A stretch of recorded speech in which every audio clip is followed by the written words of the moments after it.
Hello, everyone. I'm Dan Kleffler in New York with this ABC News Digital Special Report. A very special Monday. The Duchess of Cambridge in labor. Kate was secretly admitted to St. Mary's Hospital in London early this morning with Prince William by her side, arriving by car with no police escort. And ABC's Nick Schifrin joins us now from a very excited London with the latest on the royal baby watch. Nick, I know for weeks now we have been waiting for this moment. Dan, there's nothing like that music that you launched right at the top of the broadcast just to really get me excited into the royal baby mood. And it is a very excited city. We have been waiting for weeks, and right now we're still waiting. There's hundreds of reporters outside St. Mary's Hospital where Kate is inside in labor. There's hundreds and perhaps thousands of people now at Buckingham Palace waiting for the official announcement that will be taken by police, a single piece of paper by police from the hospital to the palace. So the city anxiously awaits this next royal baby who'll be third in line to the throne. Nick, the interesting thing is obviously we have been keeping an eye on the hospital for days now, for weeks, and yet it seems as if they almost slipped in undetected. Slipped in through the side door, literally, at about 6 a.m. or so. Two cars, we believe, one Range Rover and one security vehicle, took Kate and William into the side entrance, only about 200 or 300 feet, but crucially around the corner from where the ladder city is, where the series of ladders and tripods are set up 24 hours a day to watch the front entrance. So they went through the side entrance right after 6 a.m. They made sure that Kate was comfortable. The doctors saw her, and then the palace emailed an announcement about an hour and a half later saying, oh, haha, fooled you guys. She's in the hospital, and guess what? Nobody actually got a picture or video of her entering the hospital. I have a sense that we are going to have a few more of those aha moments in the next couple of hours or days, however long it may possibly take, because, you know, as we've been talking so much, times have obviously changed since the last heir to the throne has been born. Obviously, digital media, a lot of social networking has evolved and taken place and been created over the time. So the announcement itself will certainly have a lot of theatrics and a lot of new developments that have never happened before. Walk me through a little bit about then when we will find out when the baby is born. So Kate and William are really considered the House of Windsor's most modern couple, and they've used Facebook, they've used Twitter, the palace has used social media to get out the message. But Kate and William were very clear that they wanted to have a nod to the historical precedence of this moment. And so they're going back to a tradition that was started about 32 years ago when William, the father, was born. What will happen is that Kate will give birth, and at some point, one of her or his, William's, press secretaries will walk out of the hospital with a piece of paper. It'll be on Buckingham Palace letterhead, and on that piece of paper will be the doctor's signatures. And they'll say, yes, we were there when Kate gave birth at this time. That piece of paper will be put into a waiting car and be given a police escort back to Buckingham Palace. At that point, the gates open, the paper goes into the palace. They take out an easel that hasn't been taken out since William for 31 years. They take out that easel, bring it into the forecourt of Buckingham Palace, and put the piece of paper out, and that is the official announcement for the royal baby. And that announcement will probably have the weight, probably not a name, but it will say something. The first indication we got of William's personality was on that paper. It said he was a baby who cried lustily, and maybe something like that will be described for this new baby, and that's when the world will know that we have a royal heir. It is fascinating to find out those first couple of words and comments that the family will make, obviously, when the announcement is made. I read that Queen Elizabeth had said when Prince William was born that she was happy that, in fact, he did not inherit his father's ears. A little bit of personality coming from Buckingham Palace and the royal family. And it's interesting that, yes, in fact, that William was not named a week after, but we're going to be focusing so intently on those gates of the palace doors to find out exactly the sex, the weight, and the time of the birth.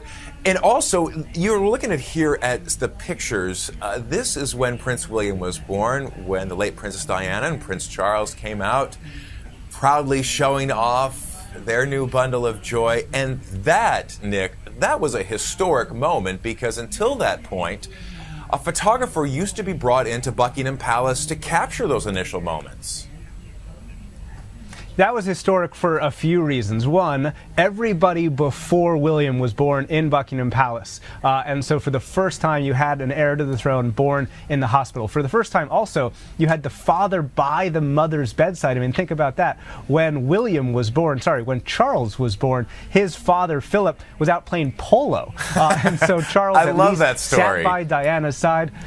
And William now is sitting by Kate's side. They will come out together at some point. We don't know how long the labor will take, nor do we know how long they'll wait before they come out. But they'll come out, and it is a changed day. They're not going to come out to 4 or 5 or 6 cameras, and the British media being very respectful. They're coming out to 100 cameras, and countries, reporters from all over the world. I was speaking to some Japanese reporters, some from Northern Europe, some Australian reporters. I mean, everyone is interested in this baby, and there'll be a huge amount of scrutiny on not only the baby but also Kate. And Kate will become kind of the world's most watched mother rather than the world's most watched expectant mother. Nick, I want you to stay with us for a moment because I want to go over to journalist and author Mark Elwood, who is a royal expert. And Mark, I want to ask you about this.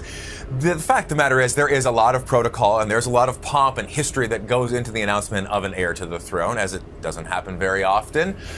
Will the Middletons, Kate's family, will they be notified the same time that we know of at the Queen? That's a very good question. I think, how do I put this? I think William and Kate are very modern monarchs to be.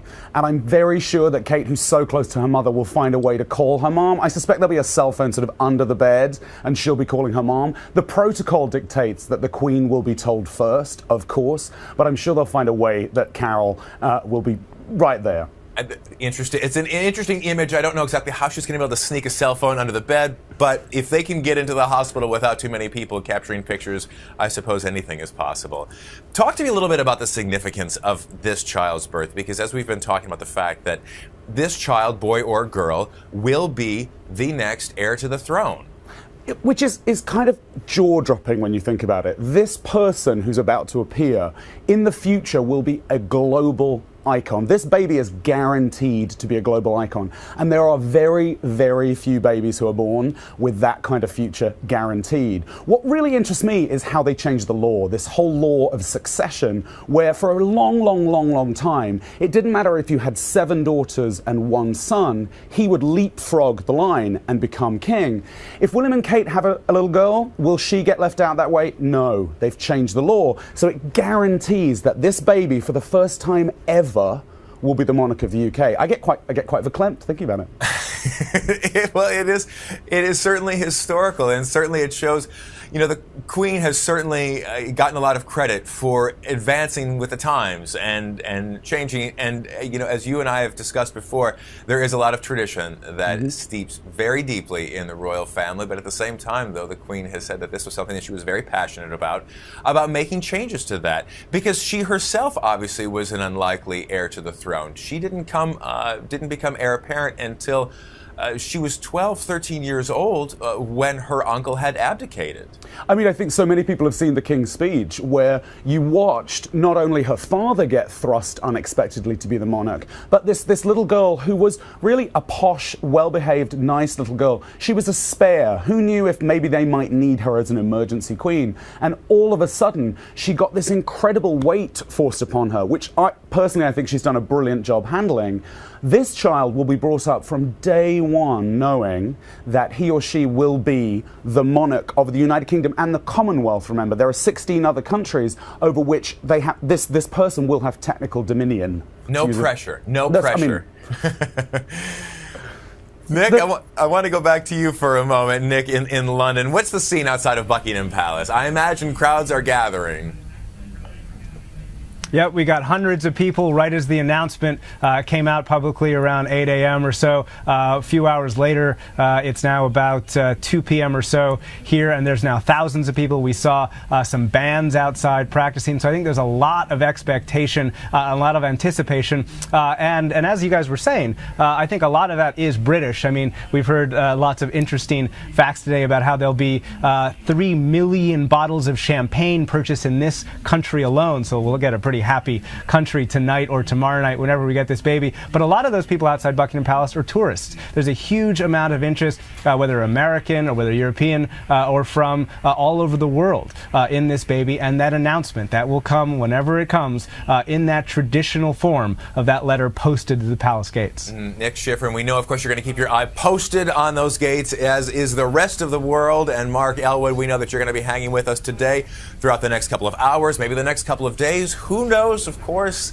it will be when the baby is good and ready, as they say. And as you're looking at the outside of St. Mary's Hospital, inside the Duchess of Cambridge, Kate is in labor, as she was admitted early this morning, almost in total secrecy, being admitted to the hospital. And now the world waits for the next heir to the British throne. We have a complete report on abcnews.com. And of course, as developments occur, we will have them right here. For now, I'm Dan Kleffler in New York with this ABC News Digital Special Report.